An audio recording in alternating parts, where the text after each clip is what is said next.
All right, we're back making waves here at DefSec Atlantic, and we've had some great guests on over the last couple of days, and they just keep on rolling in. But our next guest brings a different perspective altogether, and this is Andrew's first defense trade show in person, relatively new to the defense sector, but I've known Andrew for quite a number of years.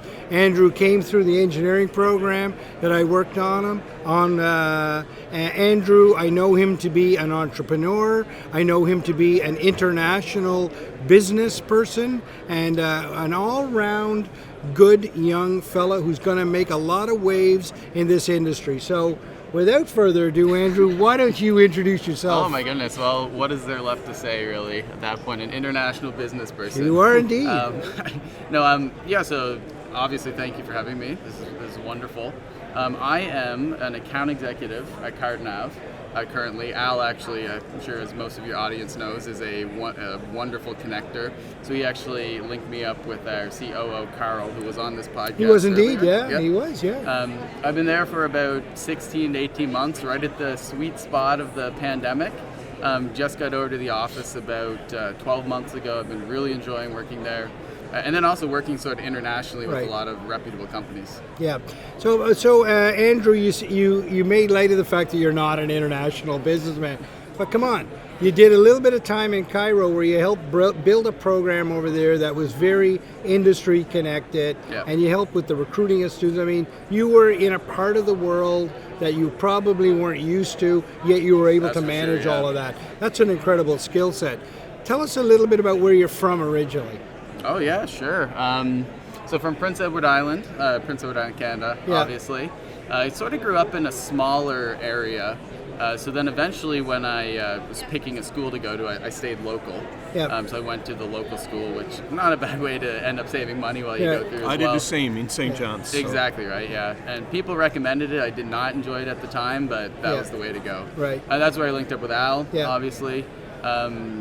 I think I wouldn't call it working together, but we spent a lot of time together in the program. We did, I was, I guess, helping with a lot of the recruitment, which then when I did end up going to Cairo, the sort of skill set there was very important. They sort of just pointed me and shot me at students over there to give them the spiel on the you went all through Africa and everything, How long were you out of the program? How long did you graduate? 4 years. 4 years. Flies by. Flies by. 4 years. So here you are at DefSec Atlantic. A pretty impressive show. A lot of big players here, a lot of innovative small companies here. What are your thoughts so far? Yeah, so I think the most interesting part for me is getting to put faces to names. Right. I mean, I've talked with so many people in the industry already, but actually sort of getting to meet them in person, there is an element to that I don't think that can really be replaced, even with video calls and stuff like that. It is better to meet them, get out and actually talk to them, maybe get lunch with them, stuff like that.